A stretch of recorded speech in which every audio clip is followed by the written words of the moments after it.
I would like to thank the Geneva Business School and Michele that was able to bring us here today and give us this wonderful room to discuss about this seminar. And really, without any further ado, I will leave then the room for Roberto to talk to all of us about energy transition. Thank you.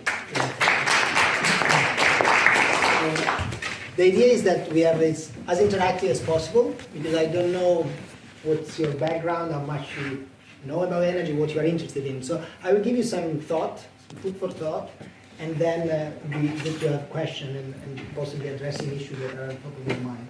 So just raise your hand, and this is a bit formal, but let's have a conversation. Now, what I'd like to do is to give you a sense of what, at least I personally mean by energy transition and what is an energy system. Give you a bit of a sense of what some of the people said in a recent meeting in Davos and other work that we are doing, and then give you a perspective on what could mean for business, because I guess many of you are coming from business, and so what you should look like a future, and what you could look at for thinking about the business you are in, etc., etc. Let's see. So first, just briefly on the World Economic Forum, you might know we are based here in Geneva. We're an international organization for public-private partnership. I think that you can think of the forum in three ways. You can hear a lot on, many people talk about the party in Davos, that is about 0.0001% of what is happening, what we do. But you can think of the forum as a think tank on one side. You can think as a convener. So we do some work, we think through things, then we convene people that input in that, and we collaborate on that, and then we try to build coalition to have a positive impact on society. So these are the three things: think tank, convening, and then building coalition. So nothing more on the forum. I think you might know some of it already. I'm going too fast. This is just to tell you what is an energy system. The simple answer to this is a very complex. There are a lot of elements into play, and one of the things that I hate when I hear the energy debate or the energy transition debate is mainly fossil fuel to renewable or electric vehicle. 90% of the debate is on that, and what I'd like to do is to discuss maybe that it's not only that. There is much more to that, and that's an important element. The other element is what an energy system has to deliver to society, right? An energy system has to deliver mainly three elements. So one is access to energy in a secure way, so the access, having the energy. The other way is the affordability, so it has to be accessible, it has to be affordable for both industry and individual and everything. And eventually also, hopefully, it has to be environmental sustainable. And if you think in history, the environmental sustainability element came last, right? Because access was the first thing, then the price was the second, environmental sustainability was the last one, and that's one of the reasons why arguably we are not doing so well, right? With that said, what is very important is that when we think of an energy system has to deliver on the three dimensions. So there are trade-offs that need to be taken when decisions are made by policymakers. I don't know if there is any policymaker here, but it's important to consider the triangle. There are three dimensions. And a lot of the debate is about environmental sustainability that is fundamental, and as we were saying, is the last one to come in the history. But we can't not look at the other. And actually, if we are here in Geneva, and many of us hear a lot about this, and we are very interested in this, and we want to do something because of the planet and all the good things. You go in Asia, you go in other places, when you ask the priority, this can last. And that's facts, right? If you're in a country where people have no access to energy, this element is the critical one, whatever we say. And we can't impose on them, shouldn't be, right? So we have to have that in mind, and that's very important. Is it moving? Here we go. A couple of statements that came up on what the energy transition is. This is the CEO of ABB that is saying something about the fourth industrial revolution. So there is an energy transition ongoing, but arguably energy transition has always been ongoing, right? We started with wood, coal, number of things, and then there is an energy transition. What is very different now is that there is a fourth industrial revolution. Everything connected to the digitalization, the changes in the digital world, artificial intelligence, and so on and so forth. So this is a differentiating factor to what has happened in the past. The other element was this person that is, you might know her, Riccard, that is, it is happening. Now, I'm going to give you data that is the opposite of what you see here, right? And already, I should have asked you the question, but 30 years ago, the energy mix was 81% fossil fuel, where in fossil fuel you have mainly coal, gas, and oil. And the measure of last year, so the question is, I should ask you the question, what do you think was the mix last year? With the energy transition absolutely underway. Big gas, 81%. 30 years, nothing has changed. Huh? Wow, right. We are grilled, if you're thinking in terms of the planet. Why? It's not that there is no transition. The problem is that there is demand growth. Just in terms of oil, even with the crisis, etc., between 2008 and now, the world is consuming from 94 million to 98 million barrels of oil a day. So we have been increasing. So while we talk about transition, today there was the news that in China, coal consumption is increased again. Yeah, it's cold and the production, GDP is growing again, etc. And with all the policies, all the good things that the Chinese have put in place, still there are 1 point whatever number of billion people, and they need energy. I was telling you earlier, the triangle. Keep in mind that triangle is fundamental, right? So there is a challenge there that while there is a lot going on, another data. Last year, we're about 320 billion spent in renewable energy. It's the first year that the investment in renewable energy are comparable to the oil and gas, right? So about 340 billion in oil and gas, 320 in renewable. But of course, the base of departure is very different, so you see that this is not compensating. By the way, out of those 300, about 100 billion were in China, right? Just to give a sense of the dimension. Two elements, very quickly I take you through. One is the element of the electricity system. So the electricity system is no doubt, and if you're working in that sector, you will have noticed, or you have changed sector by now, that there are phenomena going on that has already changed the way companies operate and the way of working in the energy system. So on one side there is an electrification element, data point there. Last year the electrification has been double in growth, the energy demand growth. So clearly here there is an electrification ongoing. The digitalization, I think in every sector, including in energy, this is going on, and the decentralization, right? The cost of renewable dramatically dropping, decentralization that is an opportunity for the developed world, but also the developing world to provide access to energy to the people with no energy. And so a lot of programs are coming up, especially in that element, because let's remember there are more than 1 billion people, 1 billion people still without access. So the element of cost of renewable going down and the opportunity to have technology, digital, etc., that are now decentralization or microgrid creation and so on is very positive for giving access to energy. The other element is the digitalization, and this is, in my view, what could be the real game changer, because in all the bad news that I think I gave you so far in terms of the numbers, the one holy grail, and is still being the holy grail and has been for many years, but I think digitalization can unlock that holy grail, is the efficiency. Efficiency can be brought in an exponential way when you optimize with the digitalization, right? So this is a key element in my view that could be changing the equation. There is a lot happening in this space, right? In the interface between the consumer and the grid, what we call the grid edge. At the grid edge, there is a lot going on, right? There are opportunities, the demand management system, the big data, the availability of data, etc. In the moment we can use those data, that's open a whole set of opportunities. And you might have heard about the conversation. Would you like to have energy for free? Yes, good. Yes, you can have energy for free, but you give me all your data, right? A bit like Google. We give you access to Google for free, but you effectively are giving all that. Now, with those data, if you think in aggregate, that can create immense efficiency, right? If used in the right way. Now, then there are problems on privacy. There are other problems that come. So one of my line is always saying, are we risking to go from big oil to big brother? And which one is better? When you think of digitalization, because of course there is an element that is not only in energy, by the way. So big things are happening here.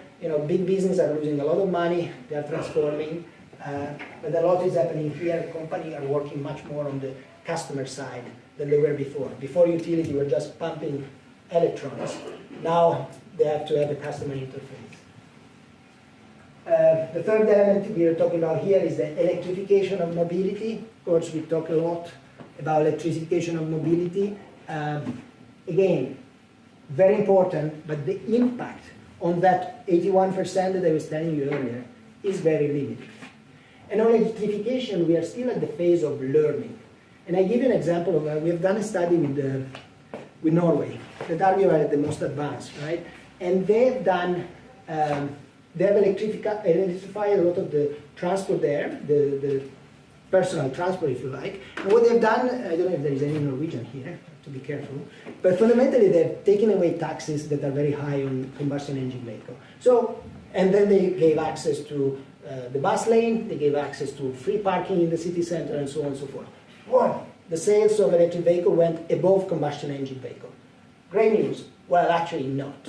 Because now they figure out that they haven't solved any problem except potentially some of pollution. But still, they're very rich, so they have very good combustion engine car. Because they have, again, the same congestion in the city centers and traffic problem, etc., etc. So they figure out that electrifying transport, one-to-one combustion engine to electric vehicle, is not really the right solution. The right solution is to think of electrifying first, public sector, public transport, enable other way, other business model, other way of transporting. So really thinking in a systemic way and in a different way. So just to say, there is a lot going on in electric vehicle. We all love Tesla, but there is a systemic issue that we are learning. Yeah, good for society, we are learning, but it will take many years for this to have an impact. So this is on the electrification side. Yeah, I just said earlier, I just skipped this one. There is an acceleration on the grid edge. There are a lot of good things happening, but that data, 81%, 25% in 30 years, is still there. And that is the new. So what about hydrocarbons? Because part of the solution is and should be to decarbonize as much as possible the emission for hydrocarbons, if you think in terms of environment. Because there is infrastructure, there are other things there that are already present. I come back later if you are interested in the geopolitics, because there are a lot of interesting things there that are going on. Now, this is a bit of a self-fulfilling prophecies when you have ExxonMobil, or I think in the next one I have BP. They are saying, yeah, all very good, but we'll still need a lot of oil going forward. And actually, the shift, of course, the oil and gas company are pushing when you talk about hydrocarbons, is the shift from coal to gas, right? So not so much for transport, but for electricity production, right? I was giving you earlier the example of China, is to move from coal to gas. And effectively that will reduce emission, right? But of course, if you're oil and gas, that's what you would say. The coal company are not necessarily happy, and the society is mixed or moving from one hydrocarbon to another hydrocarbon, right? But so anyway, there is a belief that the mix will not change that much. There are a lot of scenarios. You see, there are scenarios, but fundamentally, companies are saying, we will get, I was telling you about the 98 million barrel a day, we'll get above 100, is that 110, is that 120, is that 100 only, whatever, but there is an issue that the peak demand for oil has not yet reached. So oil demand keeps growing, right? And we all drive cars, by the way. I don't know how many are electric, but that's part of them. But of course, this is forecast from BP. That's what you would expect as their scenario, right? And the World Energy Outlook, that is the report that I think this might be the next one, that is put out by the IEA, the International Energy Agency, is proven, has proven time and time over again that they were wrong in their forecast. But still, all the forecasts of the sector of oil and gas, and also neutral organizations, arguably as IEA, are saying there is still growth in demand. And actually, one of the problems here, if there are any traders, they will know well, one of the problems is that the underinvestment in oil and gas in the past 2-3 years can create an oil crunch, so a shortage of oil, right? While the dynamic on oil are that on one side there is big production in the shale, so in the US. So the US has now become the first producer in the world, over 10 million barrels out of those 9,800 that I was saying earlier. So there is growth there, and on the other side you have OPEC and Russia that are trying to stop that too much product on the market. In the same time, the company have cut capex, so they cut investment, and so there is a risk that if demand keeps growing and the supply has stopped investment, at some stage there will be a gap that is the opposite of what has happened 2 years ago when the oil price went to $30 or so. So, interesting dynamic there. Again, just issue to watch. What really matters, right, is that there is a huge demand that is coming up, right? That's why the energy transition is a challenge. It's not per se having more source of energy. No, good news, we have more source of energy, including storage if you want. But the issue is that the demand is growing. When we are having the conversation on energy transition and we talk about environment, here we are, that's where we talk about. Yeah, of course, and this is happening. We are decreasing, etc. But the demand is growing somewhere else. So if you have a meeting, if you have this meeting, as I had in Singapore with the 10 oil and gas company from Asia, they're saying, we are very clear on what our focus is to provide oil and gas because the demand keeps growing. And you see the numbers. The world GDP will more than double. Now, there is a good news. The good news is that the energy intensity is reducing, and there has been a decoupling from GDP growth to energy consumption. So we need less unit of energy to produce 1 unit of GDP. But if GDP doubles, still, I don't know who is like the cryptocurrency, but the mining of this use a lot of energy. So while we are working on efficiency, on the other side, there is a lot of energy that is used for new things, right? So the demand keeps growing. That's the challenge. GDP keeps growing, right? More people in the urban center. These are projections that you have seen anywhere else. Yeah, Europe, we are doing the right things, but we are small compared to the world. When we talk about emission, it's only one word, right? So yeah, it's good news. A decouple, the demand increase of 35, the emission only 10%. Still, it's 10% that we shouldn't have, right? So very challenging. Yeah. What really matters for me is this. What really matters is what is happening in India and China. Fundamentally, unfortunately, the data I gave you earlier about China is not a very positive one, but what really matters is what is happening there, because you have seen earlier where is the demand.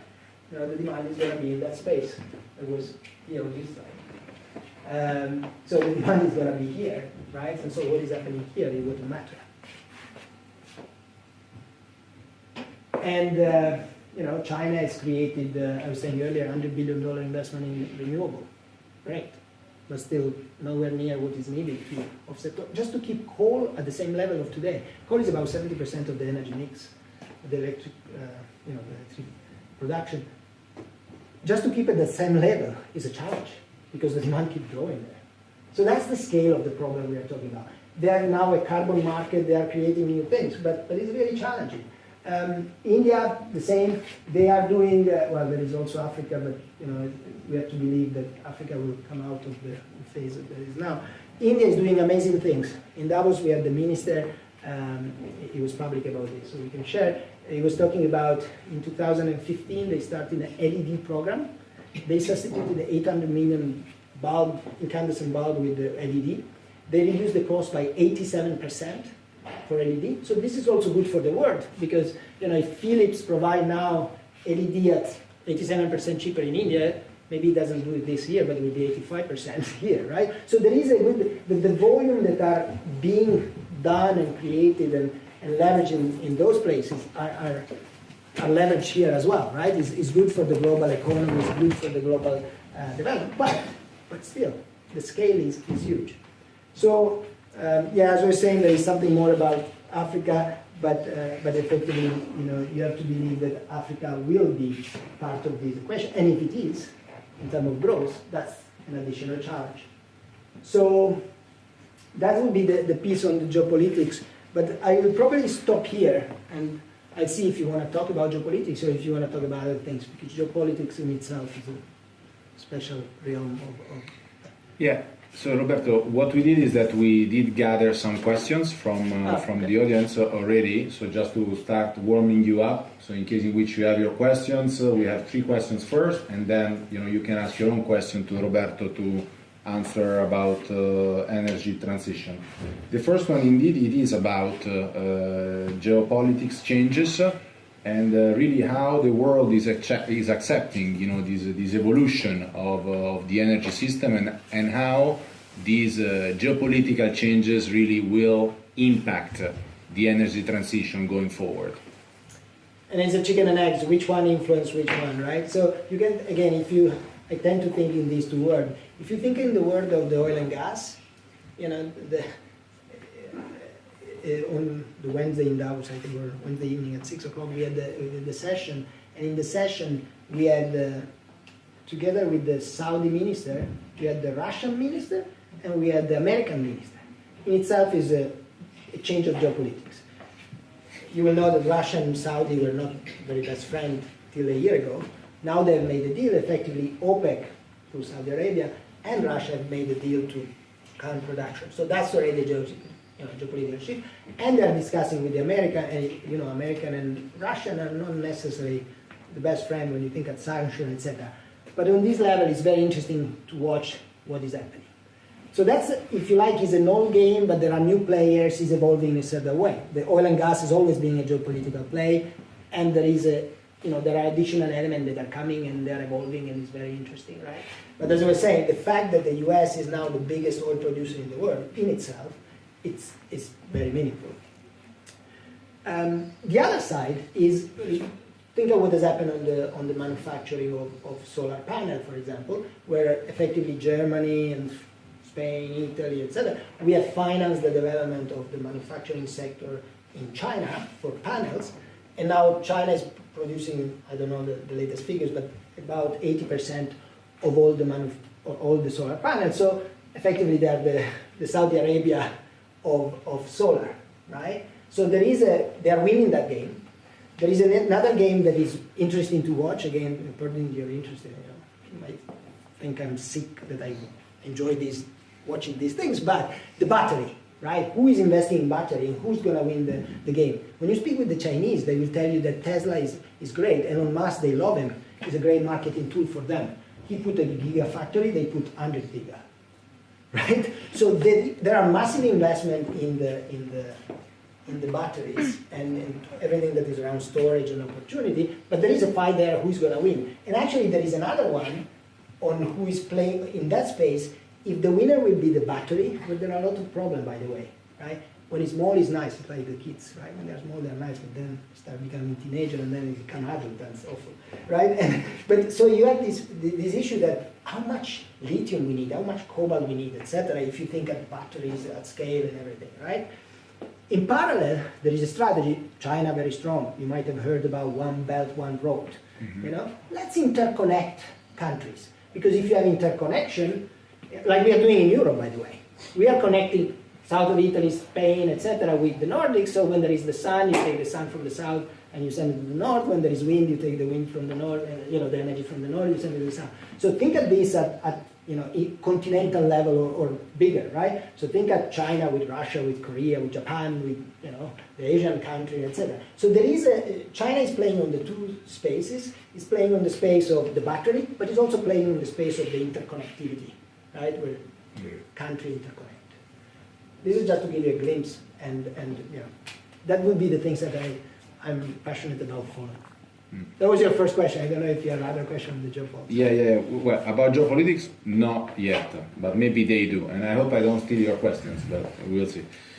Then the second question is really for you, what really matters going forward, meaning to make sure that actually these change applies and is effective around the world, what really matters going forward? What should happen that it will be a game changer? What should keep on happening to make sure that this percentage of change also increases with time? It doesn't stay stagnant like it's been in the last 30 years. Yeah, I mean, it's a mix of what I would watch and what I would wish, right? Because, as I said, I think we should watch what is happening in China and in India, mainly what they are doing and what is effectively changing. It's not just the $100 billion that they put in renewable, but what is happening to coal.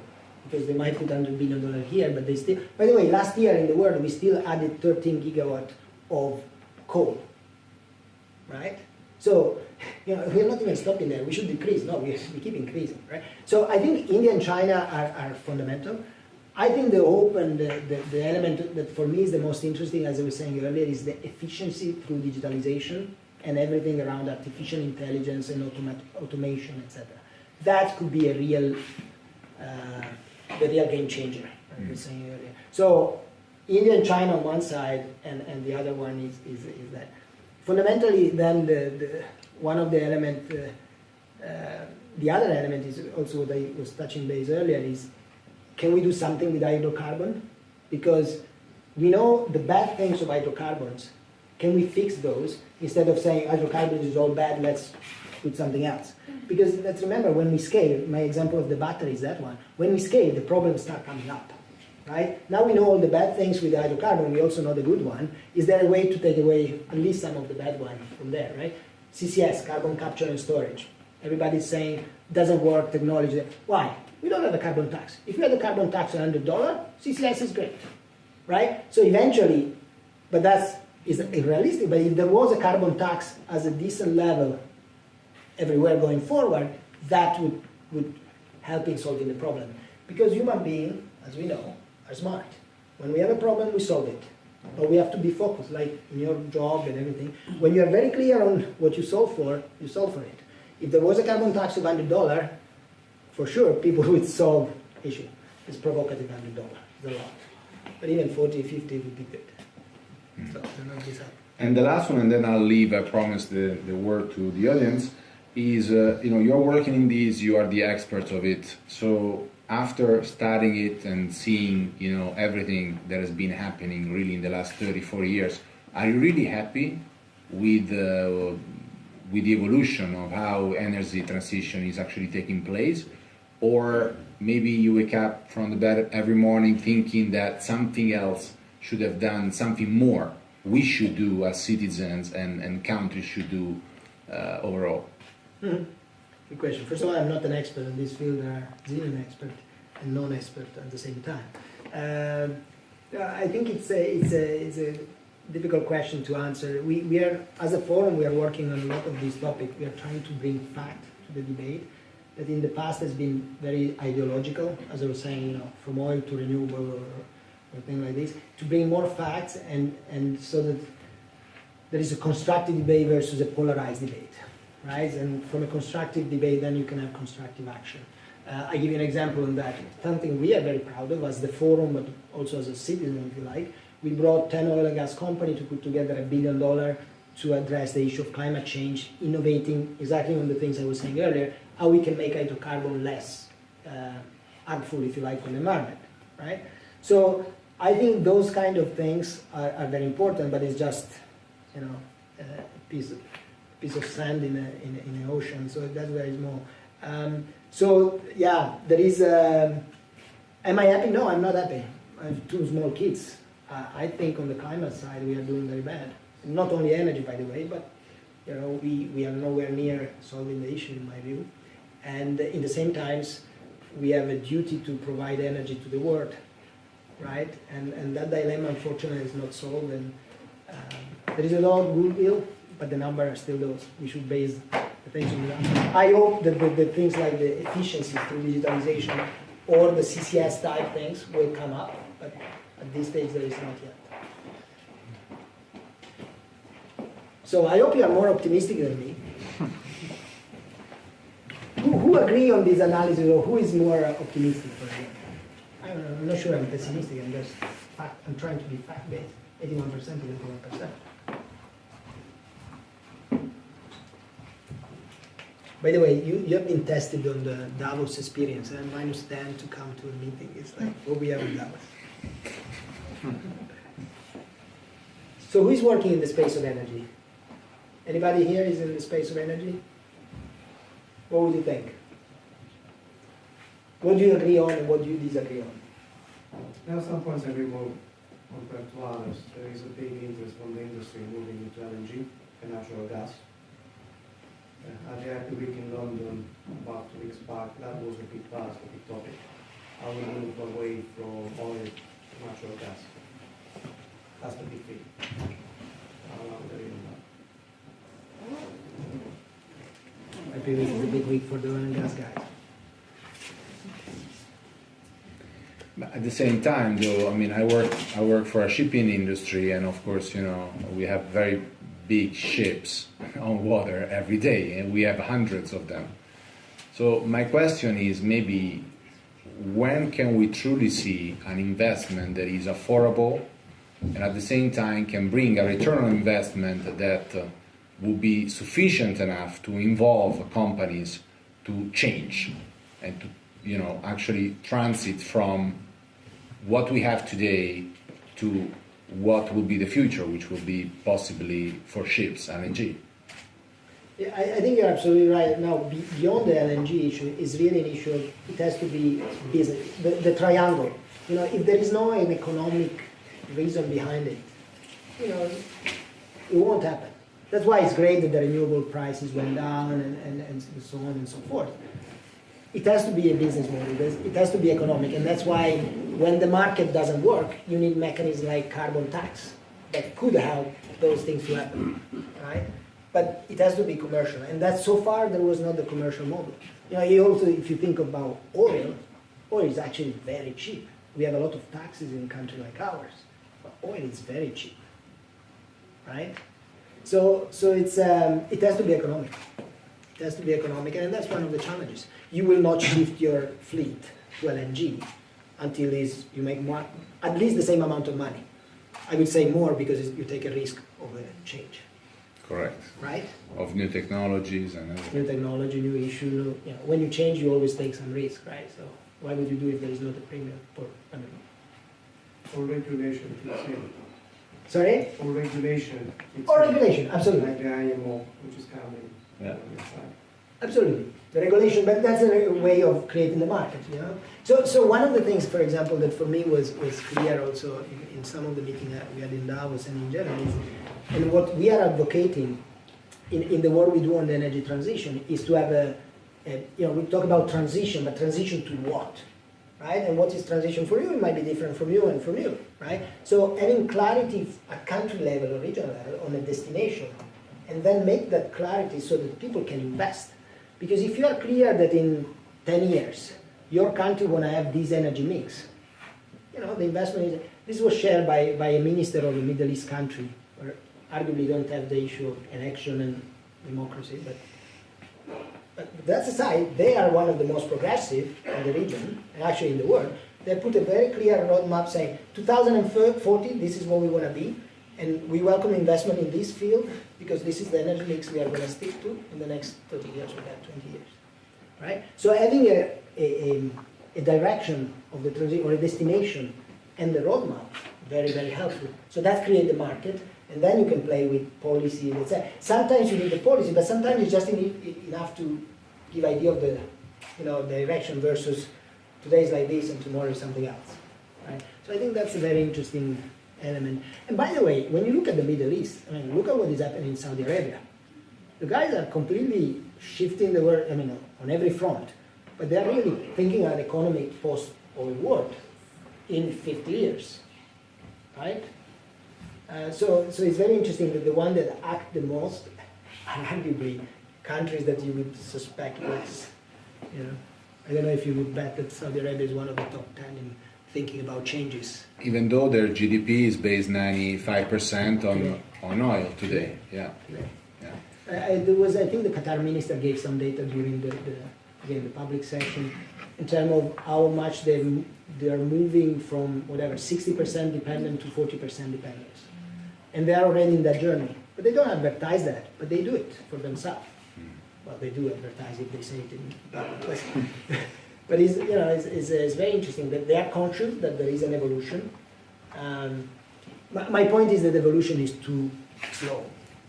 That was one of your questions, it's too slow and it's very difficult to accelerate, and to accelerate you need China and India. That's the only way. So great that they have a LED bulb, but they still use a lot of coal to light them. They use a bit less, but still a lot.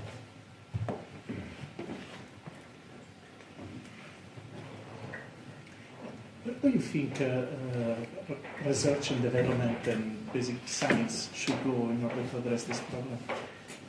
That's a very interesting point. It's one of the what we are doing is on innovation.